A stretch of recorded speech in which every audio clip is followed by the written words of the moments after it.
Hello and welcome to Nationwide on the network service of the NTA. I am Olajide Bello. Remember, you can watch this broadcast live on our website nta.ng/live and on our other social media handles displayed on your screen for updates. Now let's start from the agricultural sector. Attracted by the numerous potential of Renewed Hope Initiative's agricultural support programs, the Federal Ministry of Agriculture and Food Security says it is set to adopt and operate some of the interventions, particularly Every Home a Garden competition, as government programs. Minister of State for Agriculture and Food Security Aliu Sabi Abdullahi said these after attending the 2024 fourth quarterly meeting of Renewed Hope Initiative State Coordinators with Nigeria's First Lady, Oluremi Tinubu, in the villa.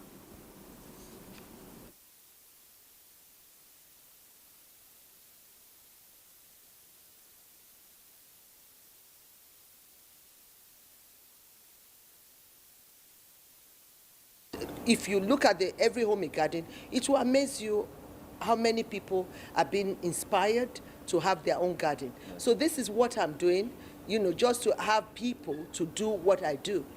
And then if you are a leader and then you want people to follow, you have to set a good standard. And that's the standard I'm doing. Okay, yes. Because right now you all agree that, yes, the food security challenge we are facing is precarious. And we are learning a lot. One of the things is that every home, for example, represents a secure location as much as possible. So when you have some small farming taking place there, whatever is produced there, is secure. So when you encourage that and you are having millions of Nigerians having that, I think we are contributing to sustainable food security. So as a ministry, we are not just, this is not a one-off. We see this as an opportunity, and we are taking this opportunity hands-on. We are going to make sure it's institutionalized. We have a budget line, but based on what we have come out with now, haven't done all the processes and whatever, about 68 million will be going to each of the states. So, and when we are sending it, of course, each of these projects have the various components. So we'll be sending along with a schedule that will tell them for the first one, the women empowerment, training and women empowerment, whatever the amount is, for the young farmers, whatever is there, for the Every Home a Garden, and then the Young Farmers Club. And away from agriculture, the head of the Civil Service of the Federation, Didi Esther Wosinjak, says the success of the Renewed Hope agenda of President Bola Ahmed Tinubu's administration is hinged on the critical role of civil service and its ability to plan, implement and monitor government initiatives effectively and efficiently. Didi Wosinjak said these at the meeting of National Council of Establishment held at Ede, Osun State. Femi Afariogun has the details. At the 46th National Council on Establishment, policymakers, civil service leaders and stakeholders from across the country gathered to shape the country's public service. The meeting will be the first for the head of service of the Federation, Mrs. Didi Esther Wosinjak, and she emphasized the council's role in steering reforms aimed at creating more responsive and adaptable public service.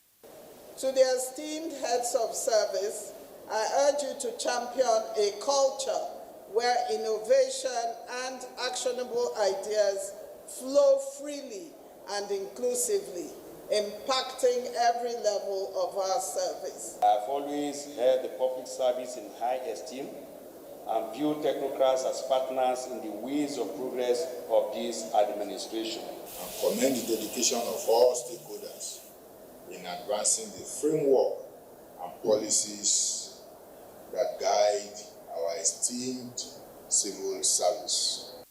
As the Council continues its sessions, the discussions are expected to further outline practical steps for implementing initiatives that will ensure effective civil service in all states of the Federation. From Ede in Osun State, Femi Afariogun, NTA News. The 7 newly appointed ministers have been urged to uphold a high level of patriotism, dedication and diligence towards the actualization of the broad vision of the current administration for the country and its people. Secretary to the Government of the Federation, George Akume, at an induction retreat for the new ministers, encouraged them to shun personal, ethnic and sectional interest to uphold national cohesion that will promote peace for national unity and development. Kenneth Nanim reports. For the current administration to deliver good governance to Nigerians as promised, much lies on the shoulders of the appointees. With this in mind, the new ministers are settling down to hit the ground running.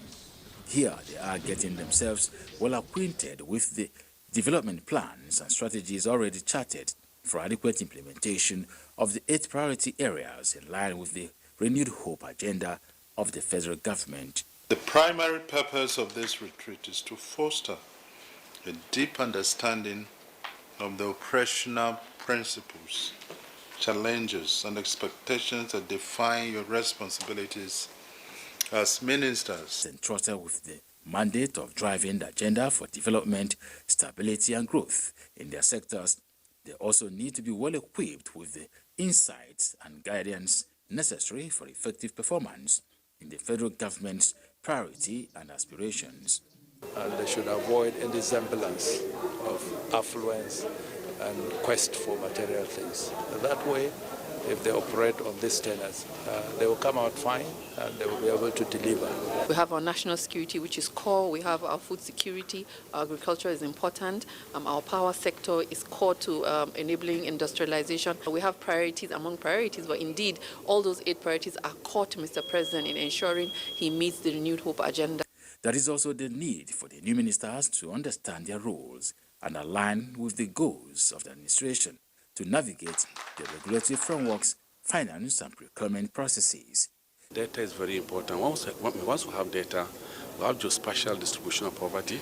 We can share this data with the state government, with local government, with the private sector, international partners, so that individuals also can intervene. Intervention must be holistic. They are also expected to promote a culture of integrity within their ministries, as well as uphold the highest standards of ethics and accountability. Kenneth Nanim, NTA News. Kogi State government's efforts towards addressing climate change impacts through agro-climatic resilience in semi-arid landscape projects appraisal are yielding results and receiving acceptance by the people. This is coming on the heels of a recent inspection of gully rehabilitation projects across the 3 senatorial districts of Kogi by a delegation from the World Bank and the National Implementation Team of Appraisal. Jonathan Omajale reports that the delegation expressed satisfaction with the state's initiatives in ensuring food security.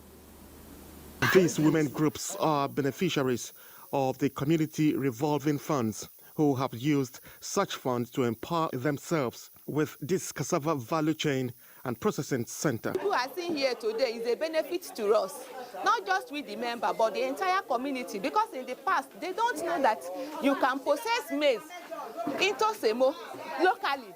You have shown what we treat as ownership of investment.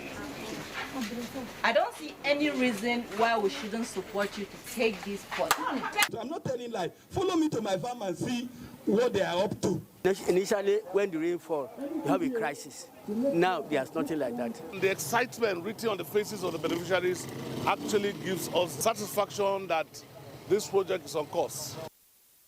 Nigerian government initiative, World Bank supported, but community-focused and people-oriented describe the kind of intervention being carried out here by Agrisol in Okene. Charles Alpha, NTA News.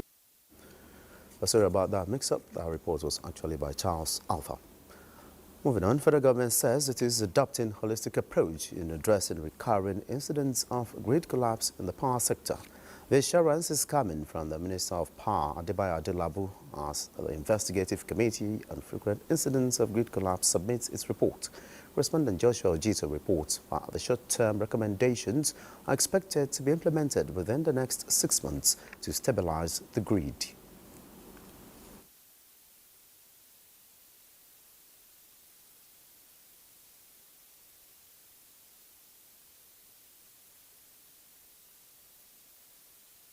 We need to test those equipment, particularly at the critical nodes. We start from there. And then we should develop framework and adopt reliability-centered maintenance, replacement of aged and obsolete equipment, and enhance SCADA and telecommunication tools, develop and implement measures to combat vandalization and energy theft. And the recommendations are practical recommendations, realistic recommendations that are implementable and I believe will bring an end to this ugly trend. The issue of grid collapse should be a thing of the past. And away from the power sector, the Defense Space Administration vows to continue to promote national security while safeguarding Nigeria's cyberspace and support military operations, leveraging its expertise in cybernetic space technology. Air Vice Marshal Larry Ibrahim Oluwatoyin said this during an oversight visit by the House Committee on Defense.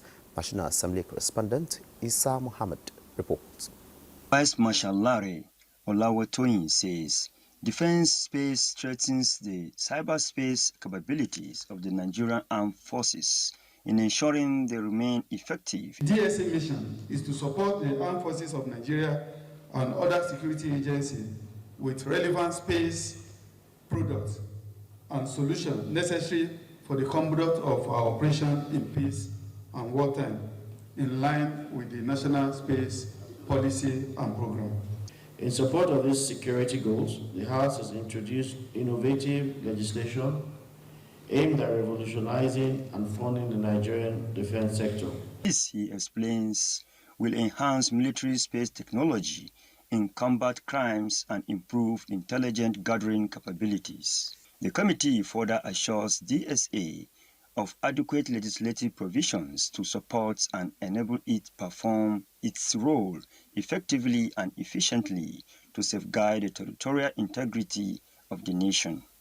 In Abuja, Isa Muhammad, NTA News. The federal government says it is partnering with development partners to deepen financial inclusion critical to achieving inclusive participation in its social investment programs. At a workshop organized by the Office of the Technical Advisor to the President on Financial Inclusion and Development Partners, Deputy Chief of Staff to the President Ibrahim Hadija reaffirms the federal government's commitment to implement the ASO Accord Act on Economic and Financial Inclusion. Musa Abubakar reports. Nigeria's financial inclusion may have risen to 64% in 2023 from 54% in 2022. The target for the federal government is to close the gap through deliberate actions, including partnerships. This workshop, organized by the Technical Advisor to the President on Economic and Financial Inclusion and Partnership for Learning for All in Nigeria, PLAIN, focus on improving funding for non-state schools and enhancing financial inclusion and support while fostering financial literacy. The majority of those who have been identified as requiring these programs are not financially included. So we need to work very closely with stakeholders, humanitarian affairs, to ensure that we ramp up the pace of extending financial inclusion. Is in line with the present administration's agenda to brainstorm and see what are the areas, how we can do alignment of our strategy to support this financial inclusion. This initiative seeks to empower communities and build a future where every child has access to quality education. In Abuja, Musa Abubakar, NTA News. Now let's head over to the Center of Excellence where Michael Olaya is standing by with more stories. Hello, Michael. Good to see you. Olajide, and thanks for joining us in Lagos. The telecom industry is evolving, and for justice to be delivered effectively in the sector, judicial officers need to be abreast of the development. This is why the Nigerian Communications Commission, in conjunction with the National Judicial Institute, organized a workshop for judges and legal officers on legal issues in the telecommunications industry. Bolaji Akim, who attended the event in Lagos, reports. With the mandate given to the Nigerian Communications Commission as enshrined in the National Communication Act of 2003, which include an oversight of a regulatory framework for the Nigeria communication industry, there is need for judges and legal officers to be abreast of events in the digital communications. That is why this workshop is organized. Chief Justice of the Federation, who was represented by the Honorable Justice Jumai and Natu Sanke, explained that judges need to be equipped with knowledge of emerging trends in the digital communication industry to enable them handle such issues effectively. The increased risk of the personal data of consumers being misused or compromised by unscrupulous persons, thus necessitating the need for improved strategies and innovation for the consumer protection in the telecommunications sector. With the team, the role of judiciary in accelerating digital framework in Nigeria, Executive Vice Chairman of Nigerian Communications Commission explained that telecommunications has suffered serious damages from vandals as well as illegal tampering of telecom infrastructure. Hence, the need to have a judicial framework that will protect the infrastructure for the industry to contribute maximally to the nation's digital economy. We anticipate that the courts may occasionally receive requests for orders to grant exceptions to the protection afforded to these critical national information infrastructures. During this workshop, we aim to provide insights that will support judicial discretion in evaluating such requests. The workshop, among other things, will also afford participants to come out with skills that will drive Nigeria's telecom industry forward. In Lagos, Bolaji Akim, NTA News. Lagos State Governor Babajide Sanwo-Olu has charged craftsmen in the state to embrace innovation, be diligent and committed to making positive impact in their various fields. The governor, who gave the charge at the graduation ceremony of 1,200 upskilled tradesmen and artisans in Lagos, also announced the increase of monthly subvention for the State's Council of Tradesmen and Artisans. Joy Ken Abakoya reports. The upskilled tradesmen and artisans training by the Lagos State Ministry of Wealth Creation and Employment is to empower beneficiaries with technical skills to enhance efficiency in their chosen fields.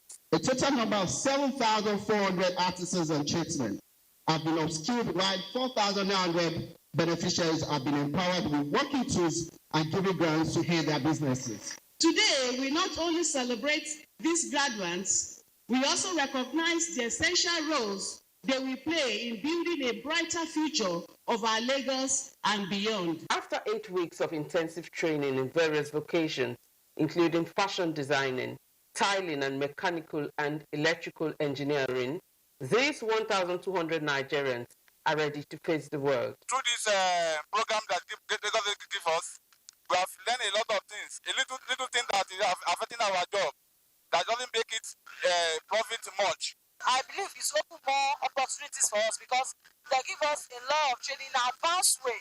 Governor Babajide Sanwo-Olu says with the exponential growth of technology globally, training and retraining are necessary for craftsmen. He charged beneficiaries to make good use of their startup equipment and become employers of labor. You have worked hard and you have shown that determination brings about success. You are part of the future that we see in Lagos. You are creative, you are hardworking, and always looking forward to new ways of doing things. The 800 artisans and 400 tradesmen were drawn from the 3 senatorial districts of Lagos State. Joy Ken Abakoya, NTA News. Those are the stories from Lagos. Nationwide will continue in Abuja after this break. Do stay. Thanks for being there. As the National Integrated Measles and Oral Polio Vaccination Campaign progresses, the Plateau State Government Healthcare Board says it is working hard to ensure that the state is delisted from amongst 18 high-risk states with zero-dose children. Deyabagyang has the details. The National Program on Integrated Measles and Polio Vaccination Campaign, going on simultaneously in 18 states in the country, is to eliminate incidences of zero-dose children. In Plateau State, the incidence is most prevalent in 4 local government areas of Kanam, Kwampang, Shandam, and Wasi. As part of efforts to tackle this health challenge, Plateau has joined other states to vaccinate targeted 1,300,000 children with polio vaccine and 888,000 with measles vaccines. Presently in Plateau State too, there has been support from National Primary Healthcare Development Agency and partners supporting those LGAs with zero-dose children. And there have been mass vaccination ongoing. Though inadequate human resource, cultural beliefs, and hard-to-reach rural areas still pose a challenge, the state government, in collaboration with development partners, are working hard to surmount the challenges in Jos, Ndenyan, and the Abuja, NTA. And our correspondent, Caleb Gochin, is in Jos to provide more updates. Caleb, what's the level of mobilization for this exercise in the local government areas? All right, Olajide, thank you very much for coming to us in Jos. The mobilization, honestly, it's good. The personnel are there. I spoke with some of my colleagues this morning, those who have young, children, and it's confirmed that the personnel are going around and ensuring that children are vaccinated. So the mobilization is good. Just like you heard on our story, the officers are also up and doing. So the state is ready. The state really wants to ensure that nobody is left out. So the mobilization is positive. All right, Caleb, in the course of the report, two major challenges were highlighted, and that is religious beliefs and hard to get to areas. What is the state government doing in that regard?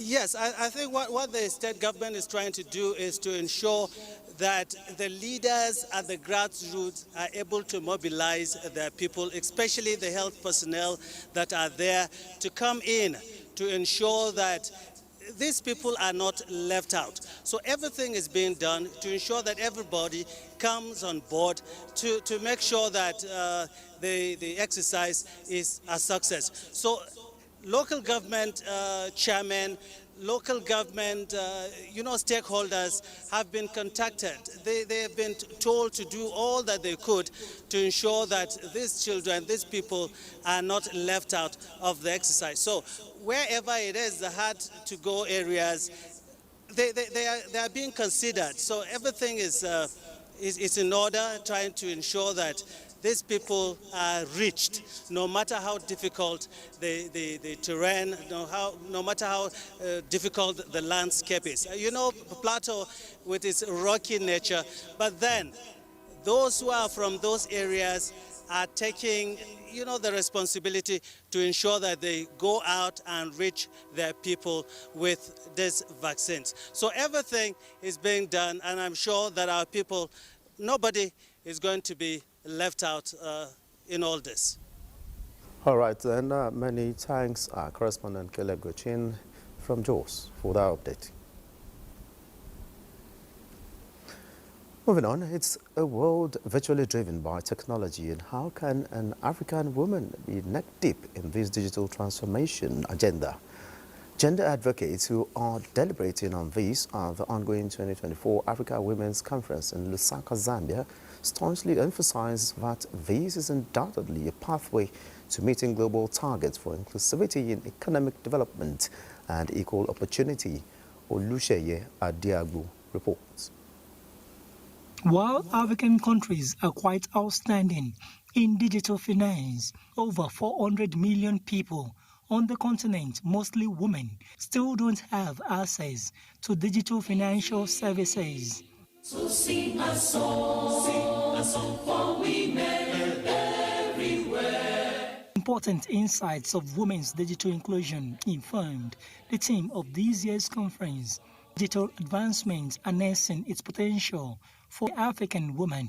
About the need for us to have inclusivity, bridge digital gap, particularly as it concerns women, because that is the only way that women can be empowered, truly show this huge potential that is being deposited in them, which is why AWC thought it wise to come and discuss more about digital advancement for women. Africa as a whole, based on the work at Pan-African Parliament, we are moving together because we've come up with some model laws that are expected to be adopted across the African continent in how we shall handle, this digital space and take the maximum advantage from it. We're hoping that at the end of this program, we'll be able to develop cost-saving and fast-tracking innovations that women can also benefit from and be able to join into the information superhighway. Through interactions like these ones, people exchange ideas country by country, and so we use this opportunity like an opportunity to learn.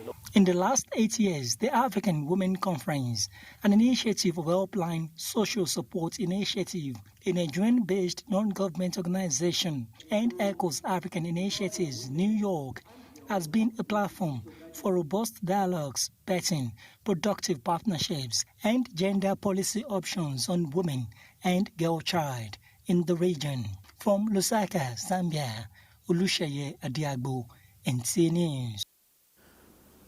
80 more communities in Kogi State are to benefit from the Community Revolving Fund of the federal government's agricultural project, which has the sole objective of empowering and lifting more women and their household from poverty. Charles Alpha reports that the Implementation Support Mission to Kogi State and Akriso also inspected the erosion control project in the area. Charles Alpha reports. Intervention by the federal government agricultural project, supported by the World Bank and the Kogi State government, is providing relief while also restoring hope again to the people of the area. I could still remember about 2 or 3 years ago, along this side, if you see, there's no vehicle cannot pass, vehicle cannot come because of the water. The drainage you are constructing, I can see a positive change. It's good, better than before. The existing or the former drainage is not as high as this. I know by the end of this project, at least we will laugh last. What is happening is to see how to restore the degraded land and also heal the gully through not just concrete work, but using bioremediation. I must commend His Excellency, the Governor of Kogi State, Alhaji Usman Ahmed Ododo, for the good work he's doing, especially the gully rehabilitation. Akrisel and World Bank, in a bid to lift more women from poverty, invested huge amounts of money in women in the area through the Community Revolving Fund initiative. Charles Alpha, NTA News. The Nigeria Data Protection Commission, NDPC, is strengthening its engagement with the social media community to raise awareness on data protection and piracy across Nigeria. Speaking in Abuja, the National Commissioner of NDPC, Vincent Olatuji, announced that the commission is reaching out to prominent social media influencers like Enioluwa Adeoluwa to support federal government's efforts in promoting data protection by leveraging influencers' platform. The NDPC aims to counter information, reduce the spread of fake news, address hate speech, and combat various forms of cyberbullying, with around 40 million Nigerians active on social media daily. This initiative emphasizes the need for data collectors and processors to strictly adhere to established data protection guidelines. Because there are a lot of misconceptions about the activities of government in Nigeria. We don't know that so many things are going on, and we don't really bring this one to where people probably understand you. They will assume that we are not doing anything. Through these partnerships, the NDPC seeks to ensure that individual and corporate data remains safeguarded from unauthorized access, underscoring its ongoing commitment to data privacy in Nigeria. The Minister of Aviation and Aerospace Development, Festus Keyamo, says arrangements are being concluded to project the nation's aviation sector to the global market to attract more investment in the sector towards improving the nation's growth and development. The minister said this while unveiling the master plan for hosting first ever Nigeria's International Air Show. Aliu Kabir reports. The Nigerian International Air Show is a global conference set to bring together the global stakeholders in the aviation and aerospace development Addressing media on the preparation ahead of the conference, the Minister of Aviation and Aerospace Development, Festus Keyamo, explains that the three-day conference is expected to take place in Lagos within the first quarter of 2025. He says it is a platform for the convergence of the aviation global industry players, regulators, aircraft manufacturers and operators, among others. And it's a place where people also cross-pollinate ideas too, the very modern ideas regarding aviation, in the field of aviation. Some of the biggest names in aviation will be coming to Nigeria. They'll be displaying their services, displaying their products also.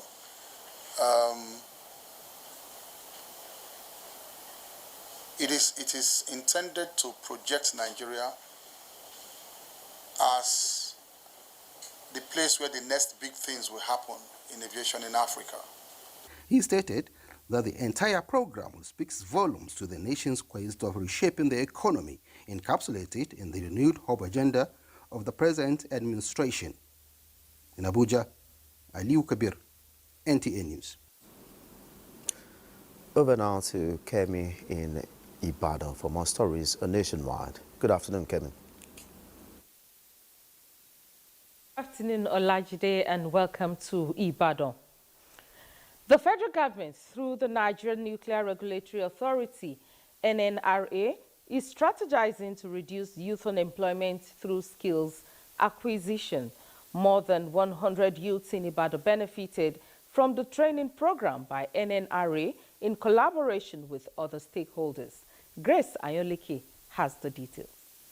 In keeping with the federal government's intervention programs to address poverty, unemployment and other social issues, the workshop is to equip the youth with entrepreneurship skills to enable them contribute to national development. In a message, the Director General, Nigerian Nuclear Regulatory Authority, Idris Yao, emphasized the agency's commitment to continue to bridge the gap of unemployment and scale up sustainable ventures for Nigerian youth. You tend to become motivated, and you could also, try to incorporate one or two extra curriculum, or even during the empowerment, know specifically what the needs of those youths are. So we are trying to enlighten them and then see how they can tap into these opportunities and then make some livelihood for themselves. Participants are of the view that the knowledge acquired from the training will add value to them for a prosperous future. It teaches people to harness resources, to network and make life better for themselves. If it continues this way, a lot of Nigerian youth are going to benefit very well. I grew up in this neighborhood and I don't think we've ever had something like this in this environment. The training focused practical skills in video production, graphic design, web design, online importation and business skills. In Ibadan, Grace Ayonleke, NTA News. The Nigeria Customs Service has pledged to continue to work with other security agencies to ensure safety across the country. The Oyo Customs Controller, Dr. Ben Oramalugo, stated these when he received the Garrison Commander, 2 Division Nigerian Army at Customs Command. Lukman Hassan has the report. Dr. Ben Oramalugo explained that the Nigerian Customs Service has always worked with the Nigerian Army to safeguard the country's border from influx of all forms of illegal weapons and custom-restricted goods into the country. So we are here to collaborate. Control of some borders in Oyo, and it's a very huge area between Nigeria and Benin. It's about 703 kilometers. It's a very huge area. So we need the cooperation of Army, especially when we are being bombarded by these smugglers. We normally call on them. On his part, the Garrison Commander, 2 Division Brigadier General Haruna Desuki, noted that they were in the Oyo Ocean Customs Command to further strengthen and work together towards protecting Nigeria and supporting the activities of the Nigerian Customs Service in the command. Solicit their support. Now we work in synergy with all security agencies, so there is need for that interaction to continue so that we can all achieve our mandates. They also called on Nigerians to support the effort of security agencies in the country so that they can achieve their various objectives. In Ibadan, Lukman Hassan, NTA News. That's it from Ibadan. Nationwide will continue with Olajide in Abuja after this break. Do stay with us. Many thanks for being there. The Federal Road Safety Corps has urged commuters to caution reckless drivers as more passengers die during road crashes than drivers. Sector Commander FRC Benue State Command Steve Ayodele stated this during a press briefing in Makadi as part of activities marking the Ember Month campaign. Blessing Amechi has details. Up to ensure a smooth traffic flow, reduce road crashes and create a safer motoring environment during the Ember months, the Federal Road Safety Corps Benue State Command has lined up activities to this end. The press briefing by the Sector Commander FRSC Benue State Command, Steve Ayodele, is to detail the measures to be taken by the command, which include mobilization of more operatives, establishment of mobile courts, among others. These strategies arose from the need to engage passengers and encourage them to assert their rights, thereby curbing drivers' excesses, because it is on record that more passengers are killed in road traffic crashes than drivers. There was also a road show by the FRSC Benue State Command to major motor parks in Makudi Metropolis. You are always there when the need arises. You are always there to train us. You are always there to educate us, and you are always there to give us a proper orientation. The theme for the campaign is Speak Up Against Dangerous Driving. Crashes kill more passengers than drivers. In Makudi, Blessing Omeche Ebute, NTA. Without peace, it will be impossible to amicably resolve the myriad of interstate boundaries disputes across the country.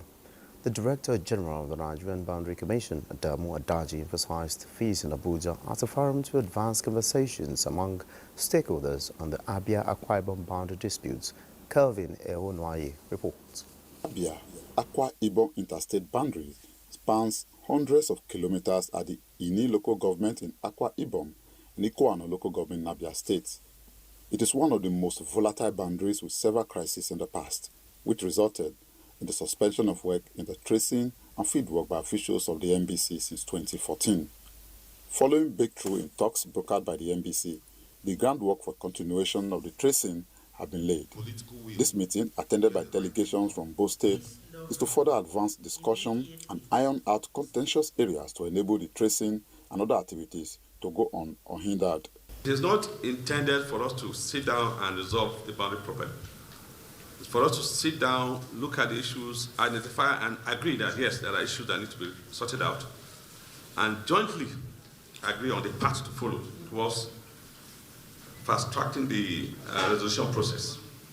Recommendations emanating from these stakeholders' engagement are expected to guide the NBC in resolving the dispute to foster lasting peace and development in the boundary communities.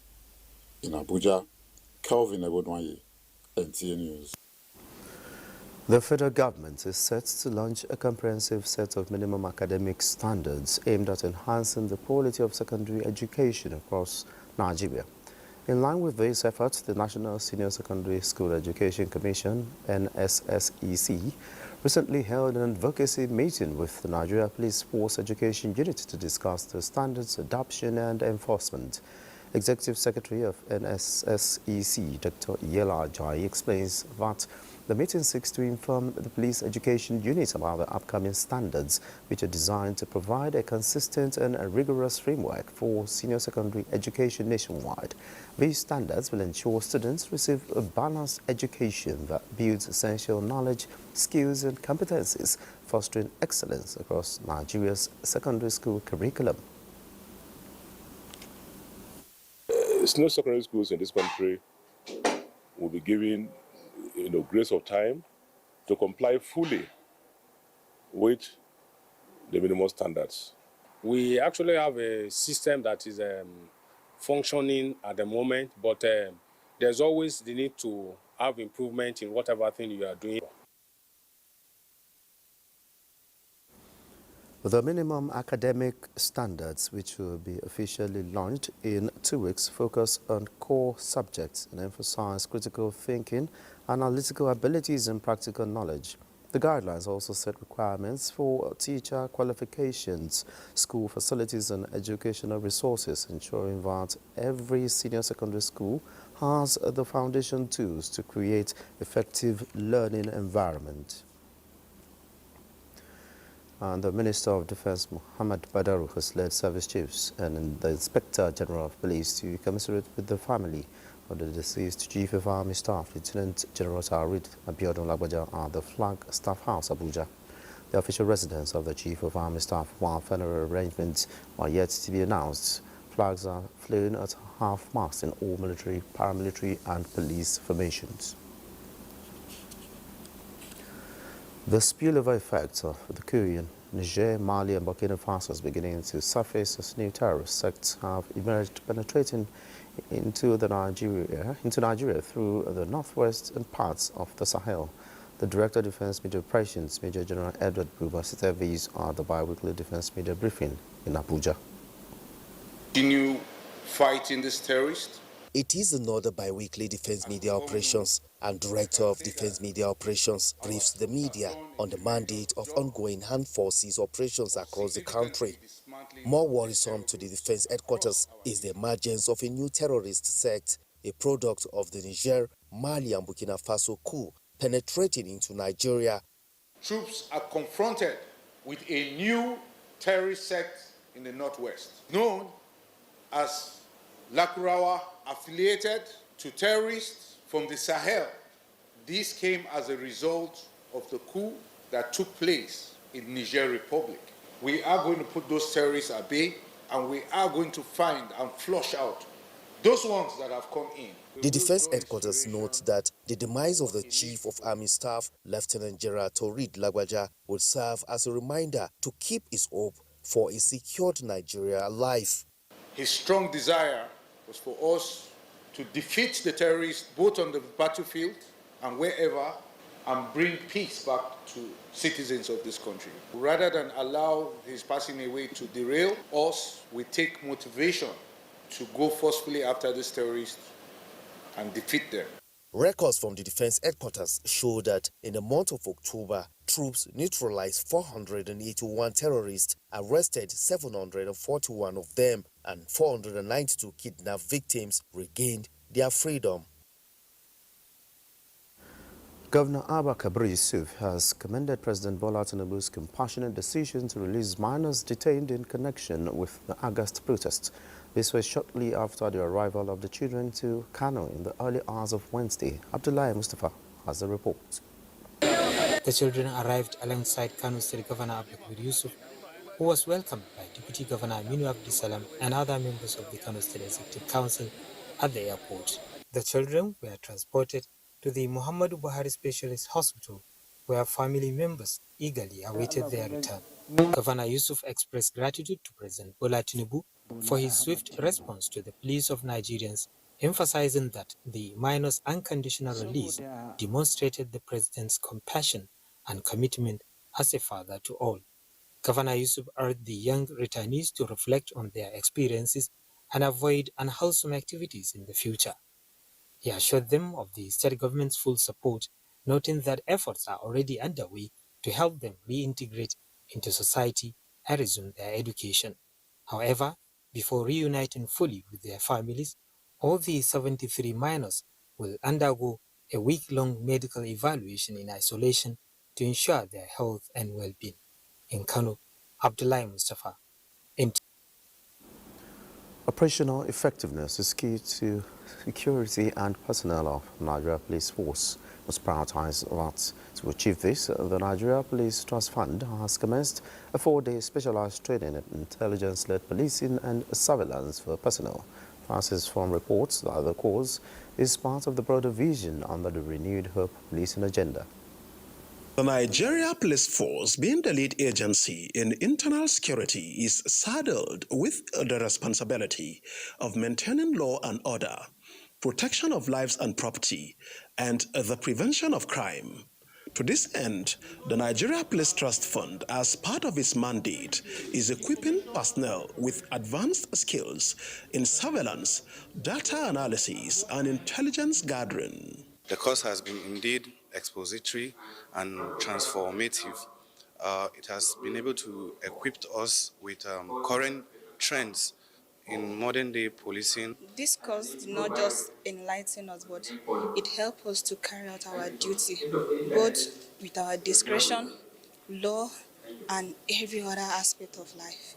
The course emphasizes the importance of real-time data in detecting and preventing criminal activities. The most important thing is that they are going to look at it from the police angle.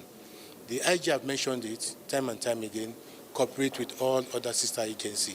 We cannot do it alone. We are also teaching them the new methodologies, new techniques, how to ensure that we can curb it. Crime is possible to curb. Going forward, Nigerians should see a better police force, a more efficient police force. Francis from NTA News. Now let's join our sport desk for sport update. The Nigerian Customs women's basketball team showed great determination in the last quarter of their game against Societo Municipal de la Mine from Ivory Coast, clinching a 66-59 victory at the FIBA Africa Women's Basketball League Zone 3 qualifier taking place in Pennsville, Monrovia, Liberia. As the defending champions of the FIBA Zone 3 AWBL, the Nigerian Customs Service Basketball Club is set to face the Commissioners of Liberia in their final group match at the same location. In football, the Confederation of African Football, CAF, has set an appearance fee of $150,000 for each of the 8 African women's football clubs competing in the CAF Women's Champions League Morocco 2024. This year, CAF raised the prize money by 52%, and Nigeria's representative Edo Queens is expected to receive $255 million for participating in the tournament. Good prize money, and whenever the players are playing or the clubs are coming out, they know what they're coming out for. $150,000 for just participating is good enough. The 2024 CAF Women's Champions League kicks off on Saturday across 2 cities in Morocco, featuring 8 clubs. In the Europa League, for the 2024-2025 season, Bundesliga team Eintracht Frankfurt will strive to maintain their strong European performance as they welcome Czech First League side Slavia Prague to Deutsche Bank Park on Thursday. Tottenham Hotspur seeks to secure their 4th straight win in the Europa League when they visit Rams Park in Istanbul, Turkey, to take on Victor Osimhen's Galatasaray. Meanwhile, last year's Conference League champions Olympiacos are set to battle Scottish giants Rangers, and Manchester United will aim for a crucial victory against PAO. Well, that's it on Nationwide. Many thanks for being a part of it. I'm Olajide Bello.